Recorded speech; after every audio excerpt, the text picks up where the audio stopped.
오늘 우리는 본문을 통하여서 예수님께서 회당장 야이로의 딸을 살리시는 장면을 보게 될 것입니다. 그리고 그 장면 속에서 우리는 예수님께서 말씀하시는 세 가지의 문장의 말씀을 발견할 수 있게 됩니다. 그 말씀들의 의미를 살펴보면 그 말씀이 꼭 야이로만을 향한 말씀이 아니라 바로 이 시대를 살아가고 있는 우리를 향한 하나님의 말씀이라는 사실을 깨달을 수 있습니다. 그리하여서 오늘은 말씀을 통해서 말씀 속에서 등장하고 있는 예수님의 세 가지 말씀에 대해 집중해 보면서 그것을 살펴보며 예수님께서 우리에게 요청하시는 믿음의 결단이 있다면 무엇일까? 그것을 함께 발견할 수 있는 시간이 되기를 소망합니다. 첫째로 예수님께서 전하신 말씀은 무엇이냐면 우리 한번 같이 읽어보도록 하겠습니다. 두려워하지 말고 믿기만 하라. 바로 두려워하지 말고 믿기만 하라라는 말씀이었습니다. 마가복음 5장 36절 말씀을 같이 한번 읽도록 하겠습니다. 예수께서 그 하는 말을 곁에서 들으시고 회당장에게 이르시되 두려워하지 말고 믿기만 하라 하시고 아멘.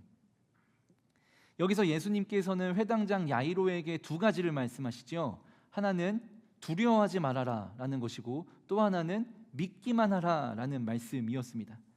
우리가 잘 알고 있겠지만 오늘 말씀을 위하여서 한 번 더 정리를 해본다면 현재 야이로에게 닥쳐있는 상황이 무엇입니까? 그의 사랑하는 딸이 죽었다는 소식을 들었다는 상황입니다. 그것은 듣고도 정말이지 믿을 수 없는 소식이었을 것이고 아마 야이로의 평생에 들었던 말들 중에서 어쩌면 가장 절망스러운 말이었을지도 모르겠습니다. 그는 원인을 알 수 없는 질병에 우리 딸이 걸리게 되었을 때 절망하였고 마지막 신라 같은 희망을 붙들고자 예수님께로 나아왔을 것입니다. 그리고 그의 발 앞에 엎드려서 간절히 구합니다. 회당장이라는 당시 사회적으로 높은 지위와 체면을 생각을 해봤을 때 그가 정말 딸 자식을 고치기 위하여서 무엇이든 하려고 했다라는 것을 생각을 해볼 수 있게 됩니다. 그러나 지금 그가 맞이한 결말은 무엇이죠? 안타깝게도 그의 딸아이가 죽게 되었다는 사실입니다. 이것은 그에게 걷잡을 수 없는 비탄과 슬픔의 시간이었을 것입니다. 모든 것이 혼란스럽고 모든 것을 받아들일 수 없었을 것입니다. 부정하고 싶은 이 현실 속에서 이것을 마주할 힘이 없어서 다리에 힘이 풀려 주저앉았을지도 모르겠습니다. 그런데 이런 모습을 곁에서 지켜보신 예수님께서 던지시는 말씀이 무엇이냐? 바로 두려워하지 말고 믿기만 하라라는 말씀이었습니다. 사실 도저히 나아질 기미가 보이지 않고 모든 소망이 끊어진 것만 같고 문제가 해결될 수 없을 것 같은 막막한 현실 속에서 이 두려움 앞에서 믿음만을 가지라고 말씀하시는 것은 어찌 보면 조금 무모해 보이기까지도 합니다. 예수님의 이 말씀의 의미가 무엇이었을까요? 노벨 문학상을 수상한 작가 조지 오웰의 1984, 1984라는 소설이 있습니다. 거기에는 이제 두 주인공이 등장합니다. 바로 윈스턴과 줄리아라는 두 남녀인데 이 두 사람은 사회의 모든 것을 통제하려고 했었던 정부의 정책에 저항하고 반항하다가 비밀 경찰들에 의해서 붙잡히게 됩니다. 정부의 관계자들은 이 두 사람의 사상을 개조하고자 모진 고문들을 이들에게 실시합니다. 그러나 윈스턴은 끝까지 저항합니다. 그런데 그가 저항할 수 있었던 힘의 원천이 무엇이었냐면 바로 줄리아에 대한 사랑이었습니다. 줄리아는 결코 나를 배신하지 않을 것이다 라는 확신과 믿음을 갖고서 끝까지 상대방과의 의리를 지키고자 했었다라는 것이죠. 그러나 가장 극한의 공포를 주는 고문 앞에서 결국 두 사람은 서로를 배신하게 됩니다. 영원할 것 같았던 신뢰도 또한 모든 것을 이겨낼 것만 같았던 사랑도 그들에게 다가오는 생애를 짓누르는 그 두려움 앞에서 모두 무용지물이 되고 말았던 것입니다. 이 소설의 이야기를 잠시 말씀드렸는데요. 이 소설의 이야기가 시사하는 바가 무엇일까요? 여러 가지 것들이 있겠지만 적어도 저는 이런 교훈을 얻었습니다. 우리를 덮쳐오는 두려움 앞에서는 그 무엇도 장담할 수 없다라는 것이죠. 우리의 사랑도 우리의 믿음도 흔들릴 수밖에 없는 것이 바로 두려움이다라는 것입니다. 인간에게는 종류의 대상도 다양하고 모습도 다양하지만 우리가 느끼는 두려움들이 각자 있을 것입니다. 그 두려움의 크기가 클수록 인간은 무력해질 수밖에 없고, 그토록 우리가 자랑하던 사랑과 신뢰도 결국 우리들에게 불어오는 그 두려움의 날카로운 바람 앞에서 무용지물이 되며 흩어지는 먼지가 되고야 맙니다. 인간이 두려움에 맞서게 될 때 결국은 이 소설의 주인공들의 모습처럼 인간이 결국 할 수 있는 것이라고는 어쩌면 거대한 힘과 거스를 수 없는 운명의 구조 앞에서 무력감을 느끼고 절망하고 좌절할 뿐이라는 사실을 우리는 이 세상을 살아가며 발견할 수 있습니다. 그런데 오늘 성경 말씀은 그와 전혀 다른 이야기를 하고 있습니다. 우리에게 절망과 좌절과 무력감을 갖게 하는 그 거대한 두려움 앞에 섰을 때에도 우리가 나아갈 수 있는 돌파구가 있다라는 것이죠. 딸 아이의 죽음을 맞이한 야이로에게 말씀하시는 예수님의 음성이 바로 그것입니다. 두려워하지 말고 믿기만 하라 라는 말씀입니다. 우리는 이 말씀에서 두 가지를 알 수 있는데, 첫째는 야이로는 두려워하고 있었다라는 것이고, 둘째로는 그렇기에 그에게는 절실한 믿음이 필요했다. 아니, 어쩌면 예수님께서 그에게 절실한 믿음을 요구하셨다라고 정리해 볼 수 있겠습니다. 예수님께서는 야이로뿐만 아니라 어쩌면 이 시대에 야이로로 살아가고 있는 우리들에게도 여러 가지 두려움이 엄습해오는 순간 가운데 믿음이 연약하여서 방황하고 좌절하고 주저앉고 있는 우리들을 향하여서도 오늘 말씀을 통해 하나님을 향한 강한 신뢰를 회복해라 라고 말씀하고 계십니다. 어쩌면 하나님을 향한 강한 믿음만이 우리의 두려움을 이겨내게 하는 온전한 열쇠가 될지도 모르겠습니다. 그러나 제가 말씀드리고 싶은 것은 야이로의 경우에서와 같이 사실 두려움 앞에서 믿음을 갖기란 결코 쉽지 않다라는 것입니다. 왜일까요? 한번 성경의 이야기들을 떠올려 보시기를 바랍니다. 믿음의 조상이라고 불렸었던 아브라함 어떻습니까? 하나님께서 그에게 아들을 약속해 주셨을 때 아브라함과 사라의 반응이 무엇이었습니까? 비웃음이었습니다. 믿음의 조상이라는 애칭이 무색할 만큼 믿음 없는 모습을 보였죠. 하나님 농담하지 마십시오. 저희 나이에 어떻게 아이를 갖겠습니까? 그러나 하나님께서는 그의 능력을 통하여서 믿음 없었던 아브라함에게 백세 이삭이라는 아들을 얻게 하셨습니다. 또한 이스라엘 백성들 앞에 홍해가 가로막고 있었을 때 그들의 모습 어땠습니까? 뒤에서는 바로의 군대가 쫓아오고요, 앞에는 홍해가 가로막고 있었던 그 상황 속에서 이스라엘 백성들 무엇을 했습니까? 그들은 아무것도 안 했습니다. 아니, 오히려 모세와 하나님을 원망하고 불평했을 뿐이죠. 그러나 그 나약한 믿음 없는 백성들을 위해서 하나님께서 홍해를 가르쳤고 하나님께서 바로의 군대를 홍해 가운데 수장시키셨습니다. 여러분, 우리가 너무나 잘 알고 있는 이야기였죠. 이 외에도 성경의 수많은 이야기들이 믿음 없는 사람들을 위해서 역사하시는 하나님의 역사하심을 이야기를 하고 있습니다. 우리도 잘 알고 있었는데요, 회당장이었던 야이로는 얼마나 잘 알고 있었을까요? 그는 믿음을 언급하지 않고서는 도저히 이해될 수 없는 성경 속 수많은 이야기들을 알고 있었습니다. 그러나 그에게 아무리 지식이 많다 할지라도 말이죠, 그의 믿음은 현실 앞에 놓여져 있는 막막한 두려움의 현실 앞에서 온전할 수 없었습니다. 그런데 생각을 해보면 지금 이 마가복음 5장에서의 야이로는 어떤 사건을 경험한 직후였나요?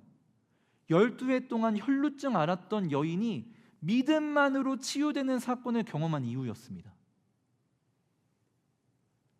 그에게는 지식도 있었고요, 영적인 경험도 있었습니다. 그럼에도 불구하고 그가 겪고 있는 크나큰 두려움 앞에서 영적인 지식과 경험이 어떠한 해결책도 되지 못했다라는 것을 우리는 말씀을 통해서 볼 수 있습니다. 그렇기에 예수님께서는 그를 일깨우시기 위해 두려워하지 말고 믿기만 하라 라고 강조하셨던 것이 아닐까 싶습니다. 그리고 강조하셨던 그 예수님의 음성은 오늘 이 시대를 역시나 두려움 앞에서 살아가고 있는 우리들을 향하여서도 우리를 일깨우시기 위한 목소리인 줄로 믿습니다. 우리들은 어떤 두려움 앞에 서 있습니까? 나이와 성별은 다르지만 우리는 모두 건강, 취업, 관계, 재정, 시험, 가족, 자녀, 신앙 등 우리를 두렵게 하는 많은 문제들을 겪으며 살아가고 있습니다. 이것들 앞에서 우리가 갖고 있는 신앙적인 지식과 영적인 경험들이 두려움의 문제를 해결하기 위해서 필요로 할 때 적당한 힘을 발휘하지 못하기도 합니다. 그렇게 낙심하고 절망하고 탄식하며 시리에 빠져 있는 나를 일깨우시기 위하여서 예수님께서 다시 한번 말씀하고 계시는 겁니다. 두려워하지 말고 믿기만 하라. 우리는 오늘 이 시간 현실의 두려움의 벽 앞에 서 있을 때에 믿음을 회복해야 합니다. 하나님의 백성들의 가장 강력한 무기가 무엇입니까? 믿음입니다. 이제는 내 손에 들려 있었던 수많은 이름의 열쇠들을 내려놓고 그 열쇠 꾸러미들 사이에서 믿음이란 네임택이 붙어 있는 열쇠를 찾아야 합니다. 그리고 그것을 내 손에 붙들어야 합니다. 우리를 일깨우시려는 예수님의 음성에 귀를 기울이시는, 그리하여서 믿음을 회복하시는 연동의 모든 성도님들 되시기를 주님의 이름으로 축복합니다. 둘째로 예수님께서 어떤 말씀을 하셨습니까? 함께 읽도록 하겠습니다. 아이가 죽은 것이 아니라 잔다. 이 말을 들었을 때 사람들의 반응이 어떠했는지에 대하여서 39절에서 40절 초반부가 이렇게 이야기를 하고 있습니다. 같이 읽도록 하겠습니다. 들어가서 그들에게 이르시되 너희가 어찌하여 떠들며 우느냐? 이 아이가 죽은 것이 아니라 잔다 하시니 그들이 비웃더라. 아멘. 여러분, 사람들이 비웃은 이유가 무엇일까요? 그들의 생각과 개념으로는 이해할 수 없었기 때문이었습니다. 예수님께서 지금 하시는 말씀이 무엇입니까? 죽은 이 소녀가 잠을 잔다라고 말씀을 하시는 것이 그들의 입장에서는 전혀 이해될 수 없었기 때문이었습니다. 물론 성경학자들은 이렇게 이야기를 합니다. 당시 잠을 잔다라는 표현이 죽음을 의미하는 표현이었다라고도 이야기를 합니다. 그러나 또 다른 학자들은 이렇게 이야기를 합니다. 여기서 예수님께서 이 소녀가 죽었다라고 말씀하시지 않고 소녀가 잠을 잔다라고 말씀을 하신 것은 예수님께서 아주 의도적으로 사용하신 표현이다라는 것이죠. 예수님의 이러한 표현은 일반적인 상식과 지식과 개념으로서는 이해할 수 없는 것이었습니다. 사람들의 시선으로 볼 때는 어떻습니까? 소녀의 삶은 끝났습니다. 그녀가 숨을 멈춤으로써 이 모든 상황들은 종료되었다는 것입니다. 이 일에 관하여서는 어떠한 희망과 소망도 발견할 수 없다라는 것이 사람들이 내린 결론이었습니다. 그렇기에 예수님께서 말씀하시는 소녀가 잠을 자고 있다라는 말씀에 대해 비웃을 수밖에 없었습니다. 현재 야이로에게는 두 가지 소리가 들려오고 있습니다. 아이가 죽은 것이 아니라 잠을 잔다라는 예수님의 음성과 사람들의 비웃음 소리, 그 어딘가 사이에 그는 지금 끼어 있습니다. 그에게 두 가지 소리가 들려오고 있습니다. 그리고 그것이 그를 혼란스럽게 만들고 있습니다. 예수님의 말씀처럼 그의 딸이 잠을 자고 있다라고 믿고는 싶은데 객관적인 상황을 보았을 때 사람들의 평가처럼 이 딸아이는 죽은 것이 맞아 보입니다. 그는 과연 어떤 말에 더 귀를 기울여야 했을까요? 12회에 앓았던 혈루증 여인을 고치셨던 예수님께서 이미 죽은 지가 한참 지난 딸아이를 살리실 것을 믿어야 할까요? 아니면 객관적인 상황과 판단을 따라야 할까요? 그런데 생각해보면 이러한 선택의 고민은 우리들에게도 존재하고 있습니다. 우리들에게도 예수님에 대한 절대적인 신앙을 지켜야 하는, 절대적인 신앙을 가져야 하는 현장 속에서 세상 사람들의 비웃음 소리가 들려오고 있다는 것이지요. 야이로가 그의 집에 서서 그에게 들려오는 두 목소리에 끼어 있는 것처럼 우리들에게도 믿음을 지키려는 현장 속에서 세상 사람들의 비웃음 소리가 들려오는 사이 어딘가에 끼어 있습니다. 그럴 때마다 우리는 어떤 선택을 할까요? 혹시 세상의 비웃음 소리를 듣는 것을 염려하여서 믿음의 선택을 포기하고 있지는 않습니까? 여러분들이 다들 아실 만한 이야기인데 1924년 파리올림픽에 출전했었던 육상 경기에 출전했었던 에릭 리들이라는 사람의 이야기를 아마 들어보신 적이 있으실 겁니다. 에릭 리들이라는 선수는 중국 선교사님의 자녀로 태어났습니다. 그리고 달리기의 재능을 보여서 특히 100m를 주종목으로 삼았던 선수였습니다. 올림픽에 출전하기 전부터 그의 실력이 너무나 탁월하고 두각을 나타냈었기 때문에 가장 유력한 금메달 후보로 점쳐졌던 것이 바로 리들이었습니다. 그런데 그는 파리올림픽 육상 경기 일정이 정해지게 되었을 때에 100m 출전하기를 포기하게 됩니다.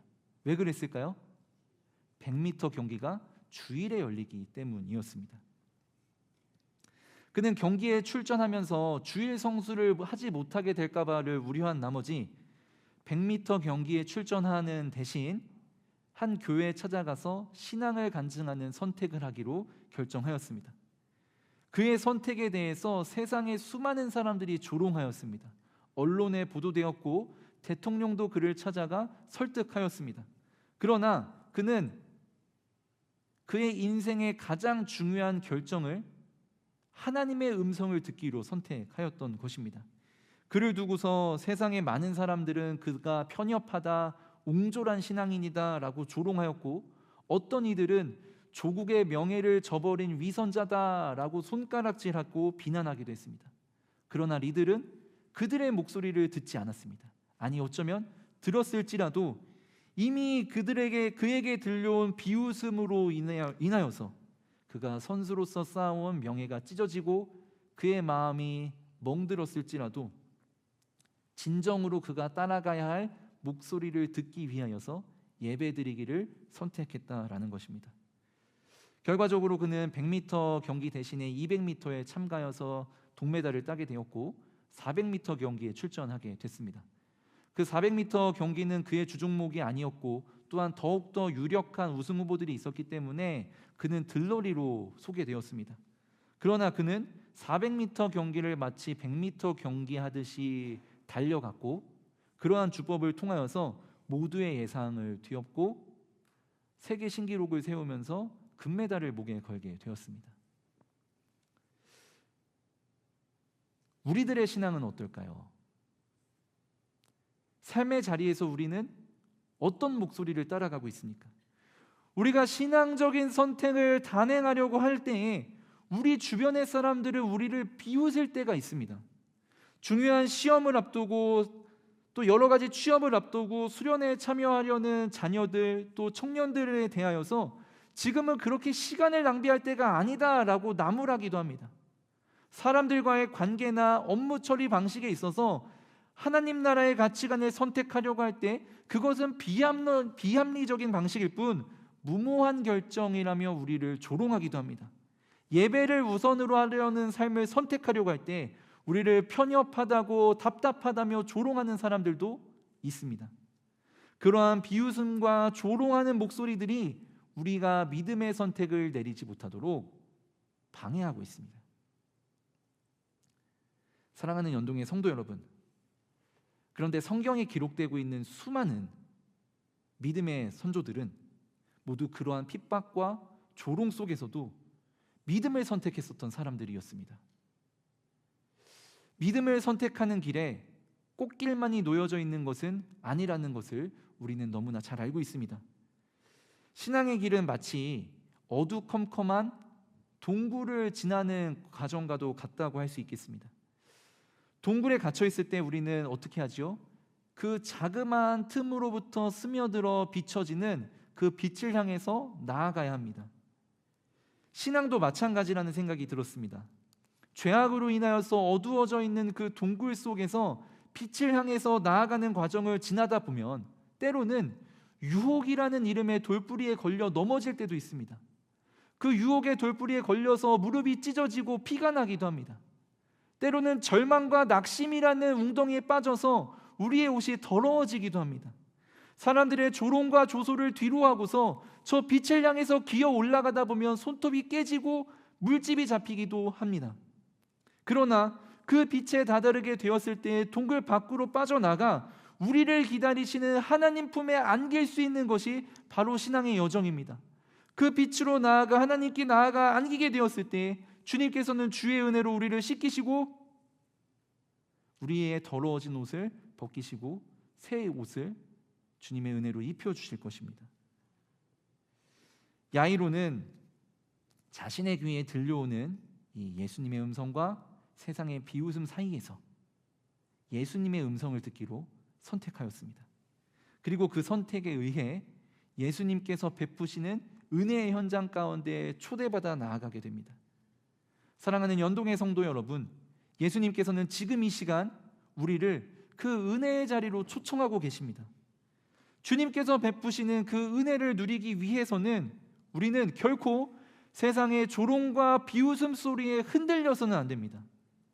우리를 두렵게 만드는 여러 가지 문제들 앞에서 좌절하거나 마음이 무너져서도 안 됩니다.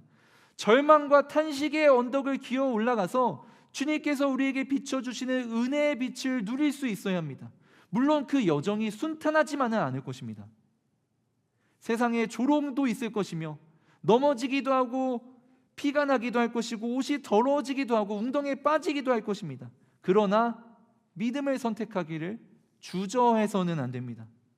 그리고 그 믿음을 선택하기를 주저하지 않았을 때 우리에게 들려오는 예수님의 세 번째 음성이 있습니다. 그것이 무엇입니까? 같이 한번 읽어보도록 하겠습니다.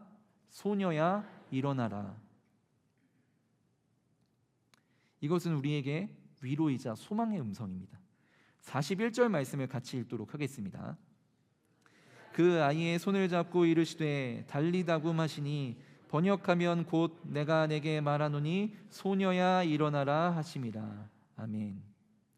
우리는 이 본문에서 행동하시는 예수님의 모습과 말씀하시는 예수님의 모습을 발견할 수 있습니다. 먼저 예수님께서 어떻게 행동하십니까? 예수님께서는 이미 죽은 소녀에게 다가가십니다. 그리고 그 소녀의 상태를 살피십니다. 그 소녀의 상태가 어떻습니까? 사람들의 평가와 같이 이미 소녀에게는 생명력이 끊어져 있었습니다. 호흡도 하지 않았고, 그리고 아이의 손은 이미 온기를 잃어버려 너무나 차가웠습니다. 그러나 그 차가워져 식어버린 그 손에, 아이의 손에 예수님의 손이 닿았을 때 회복이 일어나기 시작합니다. 여러분, 예수님은 생명의 근원이십니다. 천지가 창조되었을 때에 사람에게 생명력을 부여하셨던 바로 그 순간에 예수님께서는 하나님과 함께 하셨습니다. 그리고 사람에게 생명력을 부여하시는 원동력이 되셨던 분이십니다.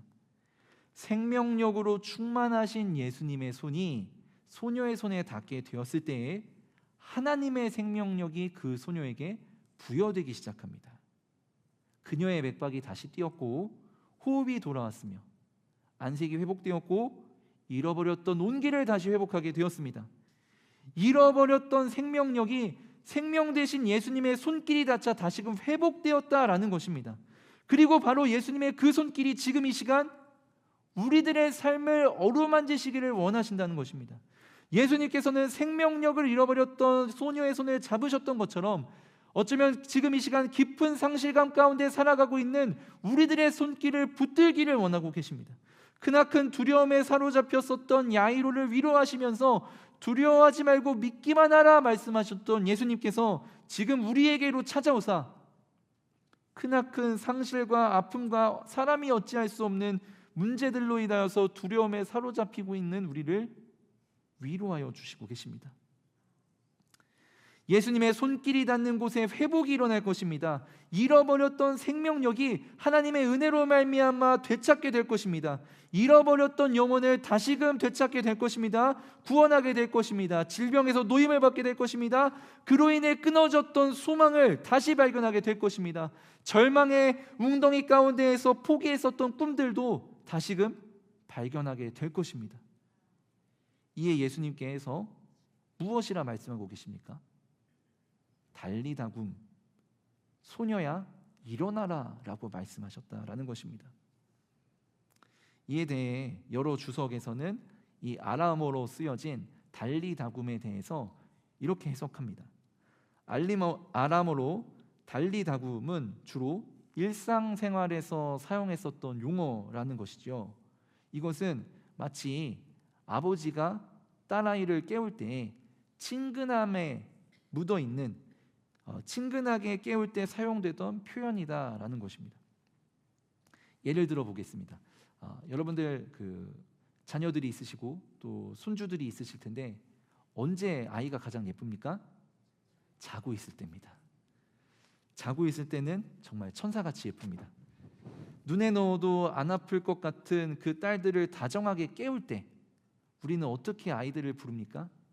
이름을 부르면서 얘야 일어나야지, 얘야 이제 학교 갈 시간이다, 밥 먹어야지, 어서 일어나라 라고 이야기를 합니다. 본문에 등장하고 있는 이 달리다굼이라는 표현도 이와 같은 표현이라는 것입니다. 딸을 사랑하는 아버지의 마음과 같이 예수님께서도 이 소녀를 아끼고 사랑하셨기에 그와 같은 음성으로 이 아이를 깨우신 것입니다. 은혜로다라는 찬양이 있습니다. 시작됐네 우리 주님의 능력이, 이 찬양 아시지요? 이 찬양을 작곡하신 장종택 목사님이라는 분이 계십니다. 장종택 목사님의 책 온유야 아빠야 라는 이 책에서는 희귀병으로 인해 오랜 기간 투병 생활을 이어오는 이 딸 온유를 향한 아버지의 마음을 기록하고 있습니다. 어린 딸이 72일간 혼수 상태에 빠져서 중환자실에 입원해 있을 때 아버지로서는 모든 것을 다 해주고 싶었지만 할 수 있는 것이 그저 기도밖에 없어서 하나님께 간절히 부르짖었다고 합니다. 아이를 살릴 수만 있다면 무엇이든 하겠다라는 절박한 심정으로 하나님을 향해 기도하였고 또 수많은 사람들에게 중보기도를 요청했다고 합니다. 그런데 그렇게 아이가 의식을 잃은 지 20일째 되는 날 드디어 하나님의 은혜로 어린아이가 의식을 되찾았다고 합니다. 그때 아이가 처음으로 깨어나면서 했던 말이 예수님, 예수님 이렇게 부르는 소리였다고 합니다. 이에 대해서 나중에 이 온유라는 아이가 자기의 입으로 고백한 것이 있는데요, 이렇습니다. 내가 자고 있을 때 예수님이 오셔서 온유야 내가 너를 살려줄 거야 라고 말씀하셨어 라고 했답니다. 생명력을 잃어가던 아이에게 다가가셔서 사랑하는 아이야 내가 너를 살려줄 거야 어서 일어나렴 이렇게 말씀하셨던 예수님께서는 지금 이 시간 사랑하는 아들과 사랑하는 딸인 우리들을 향하여서 이렇게 말씀하십니다. 달리다굼 소녀여 일어나라, 아들아 일어나라 라고 말씀하신다는 것입니다. 예수님께서는 우리의 질병의 자리 가운데 찾아오셔서 달리다굼 일어나라 라고 말씀하십니다. 시험과 유혹의 자리 가운데 찾아오셔서 달리다굼 일어나라 라고 선포하고 계십니다. 절망과 낙심의 자리 가운데 찾아오셔서 달리다굼 선포하고 계십니다. 불신앙의 자리 가운데 찾아가셔서 그들의 영혼을 일으키시며 일어나라 라고 말씀하십니다. 사랑하는 연동의 성도 여러분, 우리 각자에게 놓여져 있는 두려움은 무엇입니까? 우리 자녀들이 겪고 있는 아픔과 눈물의 현장은 무엇입니까? 우리 연동의 다음 세대들이 애타게 고민하고 있는 삶의 현장 가운데 놓여져 있는 큰 현실의 벽은 무엇입니까? 우리의 삶 가운데 찾아오셔서 우리에게 말씀하고 계시는 주님께서는 두려워하지 말고 믿음을 회복해라 라고 말씀하시며 비웃음과 예수님의 음성 사이에서 예수님의 음성 듣기를 선택하라 라고 말씀하십니다. 그리고 끝으로 문제의 자리에서 너희들을 붙드는 나의 손을 붙잡고 일어서라 라고 말씀하십니다.